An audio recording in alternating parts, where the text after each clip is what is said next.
Hello, शायद आवाज़ हमारी नहीं आ रही थी, अब शुरू हो रही है। आइए हम शुरू करते हैं भारतेंद्र हरिश्चंद्र जी की कविता सवैया के माध्यम से। मारग प्रेम को समझे हरिश्चंद्र, होत यथारथ होत यथा है, लाभ कछु न पुकारन में बदनाम ही होने की सारी कथा है।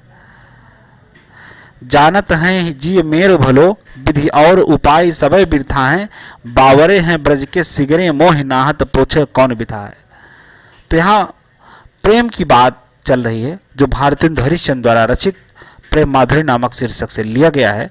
तो प्रस्तुत पद्यांश हमारी पाठ्य पुस्तक हिंदी काव्य खंड के प्रेम माधुरी नामक शीर्षक से उद्धृत है। कहाँ से लिया है? प्रस्तुत पद्यांश हमारी पाठ्य पुस्तक काव्य खंड प्रेम माधुरी नामक शीर्षक से उद्धृत है। और जिसके रचयिता कौन है? जिसके रचयिता हैं भारतेंद्र हरिश्चंद्र जी। हमारा सेशन शुरू हो गया है, अब आप इसको लाइव शेयर कर दीजिए ताकि लोगों से जुड़े और हमारा भी मनोबल बढ़ता रहे, साथ ही हमारा एक कार्य और आपकी जानकारी भी थोड़ी बहुत बढ़ती रहे। हमारा सहयोग करें। तो इस संदर्भ में क्या करा है कवि कि प्रस्तुत पद्यांश हमारी पाठ्य पुस्तक हिंदी काव्य खंड के प्रेम माधुरी नामक शीर्षक से उद्धृत है। कहाँ से? प्रेम माधुरी नामक शीर्षक से उद्धृत है। जिसके रचयिता कौन है? तो जिसके रचयिता भारतेंदु हरिश्चंद्र जी हैं। और प्रस्तुत पद्यांश में इसका पद्यांश प्रसंग कैसे लिखा जाएगा? तो प्रस्तुत पद्यांश में ब्रजबाला प्रेम मार्ग पर चलने वाली होने वाली निंदा के, इसमें कवि का भाव कहाँ से है कि मारग प्रेम को समझे हरिश्चंद्र, यथारथ होत यथा है, लाभ कछु न पुकारन में बदनामी की होत सारी यथा है कथा है। कहने का तात्पर्य यह रहा कि जो गोपियां हैं वो भगवान श्री कृष्ण के चरणों में जो अनन्य प्रेम रख रही हैं, भगवान श्री कृष्ण के चरणों में अनन्य प्रेम रखने के कारण उनको जो समाज कष्ट दे रहा है, जो दर्द दे रहा है, उस प्रेम की पीड़ा को भारतेंद्र हरिश्चंद्र जी ने अपने इस पंक्ति में प्रेम माधुरी में दर्शाने की कोशिश की है कि प्रस्तुत पद्यांश में ब्रजबाला प्रेम मार्ग पर चलने वाली जो निंदा है उस प्रेम में कितने माने कष्टों का वर्णन कर रही हैं। उनके अनुसार प्रेम बहुत ही कष्टदायी और बदनामी पूर्ण होता है। आप किसी से भी प्रेम, सच्चा प्रेम अगर करेंगे तो कहीं न कहीं जो कुदृष्टि देखने वाले हैं, जाकी रही भावना जैसी प्रभु मोरित देखी तिन तैसी, अगर दुष्ट प्रकृति का है तो निंदा जरूर करेगा। अब इसकी व्याख्या हम सवैये में देखते हैं कि मारग प्रेम को समझे हरिश्चंद्र। तो प्रस्तुत क्या करा है? प्रस्तुत पद्यांश में हरिश्चंद्र जी कहते हैं कि नायिका अपनी सखी से कह रही है, क्या कह रही है कि प्रेम मार्ग को समझना अत्यंत ही कठिन है। यह मार्ग जीवन के कटु यथार्थ की तरह कठोर और कष्टकारी है। कैसे कैसे कह रहा है? प्रेम को मार्ग समझे हरिश्चंद्र, यथारथ होत यथा है। प्रेम के मार्ग को समझना है। हरिश्चंद्र कह रहे हैं कि प्रेम के मार्ग को समझना बहुत ही कठिन और कष्टदायी है। लाभ कछु न पुकारन में बदनाम ही होने की सारी कथा है। इस प्रेम में कछु लाभ माने कोई लाभ नहीं है। अगर इसको कोई पुकारता है तो इसमें बदनाम होने की ही सारी कथा है। जानत है जी मेरी भली, जी माने हृदय, जानत माने जानता है, मेरी माने मेरा, विधि माने प्रकार, उपाय माने उपाय, बिरथा माने व्यथा। मेरा ही जो हृदय है वह जानता है कि कोई भी उपाय कर लूं, कोई भी विधि अपना लूं, सब व्यथा है। बावरे हैं ब्रज के सिगरे मोही, नाहक पूछत कौन दशा है। बावरे मतलब पागल हैं सब ब्रज के सभी लोग, मुझे कौन पूछता, मुझे कोई पूछता नहीं है। इसकी व्याख्या हम लंबे अर्थों में देखते हैं कि प्रस्तुत पद्यांश में कवि कहना चाहता है, हरिश्चंद्र जी कहते हैं कि नायिका अपनी सखी से कह रही है कि प्रेम के मार्ग को समझना अत्यंत ही कष्टदायी है। यह मार्ग जीवन के कटु यथार्थ की तरह ही कठोर एवं कष्टकर है। यानी प्रेम में बहुत ही कठिनाइयां हैं। वह अपनी सखी से अपनी स्थिति का वर्णन करते हुए कहती है, इस कठिन मार्ग पर चलते हुए जो कष्ट हुए हैं उसे दूसरों से सुनने में कोई लाभ नहीं है।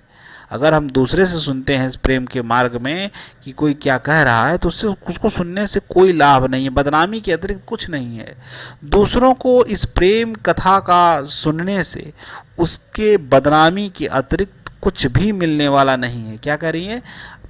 अगर कोई व्यक्ति किसी के प्रेम में पड़ा हुआ है और सामने वाला व्यक्ति अगर उसको कुछ कहता है तो बदनामी के अतिरिक्त सही सही कुछ नहीं कहता। केवल भक्त भक्त की भावना, जाके पैर फटिन विवाही शोक आ जाने पीर पर आई, जाकी रही भावना जैसी हरि मुहूर्त देखी तिन तैसी। अगर सहृदयी व्यक्ति है तो प्रेम को सहृदयी रूप से देखता है, दुष्ट प्रकृति का व्यक्ति है तो दुष्ट प्रकृति में ही उसको दिखाई देता है, दुर्जन को दुर्जन, सज्जन को सज्जन। तो अगर हम किसी से उस प्रेम की बात करते हैं तो बदनामी के अतिरिक्त क्या होता है? कुछ नहीं मिलने वाला है। अर्थात अपने प्रेम के बारे में अगर किसी को बताएंगे तो केवल क्या होगी? बदनामी होगी।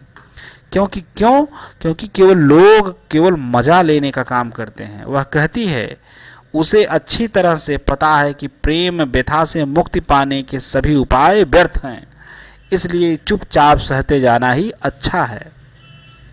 क्योंकि भगवान श्री कृष्ण जब गोपियों को छोड़ के गोकुल से मथुरा चले गए, वो नहीं आए, तो उद्धव से संदेश भेजा कि उद्धव मोहि बिसरत नहीं, तुम जाओ मेरा संदेश लेके ब्रजवासियों के पास जाओ। तब उद्धव आते हैं तो निर्गुण का संदेश देते हैं, लेकिन गोपियों को वो शोभा नहीं देता है। गोपियाँ उनके निर्गुण को त्याग करके उनको खुद ही प्रेम के रंग में डुबो देती हैं। तो प्रेम बहुत उत्तरदायित्व पूर्ण होता है, वह भगवान को भी झुका देता है। प्रेम हर व्यापक सर्वत्र समाना, प्रेम से प्रकट होत भगवाना। प्रेम ऐसी चीज है, इसलिए इसे चुपचाप सहते जाना ही अच्छा है। उसे ऐसा लगता है कि जैसे सारे ब्रज के लोग पागल हो गए हैं, सब व्यर्थ ही बार बार उसके प्रेम की पीड़ा के बारे में पूछते हैं। उसे क्या कष्ट है? उसे क्या कष्ट है? उसे बार बार पूछ रहे हैं कि क्या कष्ट है, उसकी प्रेम के बारे में पूछते हैं। जानत हैं जी मेरे भली और विधि उपाय सबे बिरथा हैं, बावरे हैं पागल हैं ब्रज के सिगरे, मोहिनाह का पूछत कौन व्यथा है। लोग मुझसे बेवजह पूछ रहे हैं। क्या कह रहे हैं? मुझसे बेवजह पूछ रहे हैं कि आपको क्या कष्ट है। किसी दूसरे के सामने प्रकट करने की चीज नहीं है प्रेम। आखिर उनको हमारे प्रेम से क्या लेना देना है? अगर हम किसी से प्रेम करते हैं तो हमारे प्रेम को लेना देना किसी और से क्या है? मैं अपने प्रेमी के प्रति समर्पित हूँ, मैं उस ईश्वर के प्रति समर्पित हूँ। उसने उसके अनुसार प्रेम पीड़ा किसी दूसरे के सामने प्रकट करने की चीज़ नहीं है। जिन ब्रजवासियों द्वारा बार बार उसके कष्ट का कारण पूछने पर उसका दुख समझा जाता है, उसे सहना अत्यंत कठिन है। प्रस्तुत पंक्तियों में प्रेम से मिलने वाली जो पीड़ा है वो साफ साफ झलक रही है। एक दृष्टांत है राधा जी का। जब उद्धव जी उनसे पूछते हैं कि आप तो बहुत प्रेम में बेहवल हैं, तो उन्होंने उत्तर दिया कि क्या कोई स्त्री जब माँ बनते समय पीड़ा महसूस करती है तो उसे पीड़ा में खुशी होती है, दुख होता है? तो उद्धव उस उत्तर पर, उस प्रश्न पर अवाक हो जाते हैं, क्योंकि कोई स्त्री जिसके पास कोई बच्चा ना हो, कोई संतान ना हो, समाज उसे बांझ बांझ कहता है, लेकिन जब उसको संतान उत्पत्ति होती है तो हर उस दर्द को बर्दाश्त कर जाती है। क्या करती है? हर उस दर्द को बर्दाश्त करती है और उस दर्द को खुशी में महसूस करती है कि प्रेम तुझको पीड़ा में ढूंढा है, तुझ में ढूंढूंगी पीड़ा। महादेवी वर्मा का कथन है कि तुझ में ढूंढूंगी पीड़ा। यह है प्रेम। और इसका आइए हम कठिन अर्थ देखते हैं, इसका काव्य सौंदर्य, काव्य पक्ष देखते हैं। तो काव्य सौंदर्य में इसका भाव पक्ष है, प्रेम पीड़ा को दूसरे के सामने प्रकट ना करने की भाव अभिव्यक्ति है। आप स्क्रीनशॉट लेते रहिएगा जो अच्छा लगे। और उसमें रस कौन सा है? तो विप्रम श्रृंगार रस है। और इसका कला पक्ष क्या है? तो भाषा में इसमें ब्रज भाषा का मुख्य प्रयोग किया गया है। भारतेंदु हरिश्चंद्र जी ने काव्य शैली में ब्रज भाषा और गद्य शैली में खड़ी भाषा का प्रयोग किया हुआ है। आप इसका ध्यान रखिएगा। शैली इसकी मुक्तक है, छंद सवैया है, अलंकार अनुप्रास अलंकार है, गुण जो है माधव है, शब्द शक्ति जो है लक्षणा है। शब्द शक्तियाँ कितने प्रकार की होती हैं? तो 3 प्रकार की होती हैं, अभिधा, लक्षणा और व्यंजना।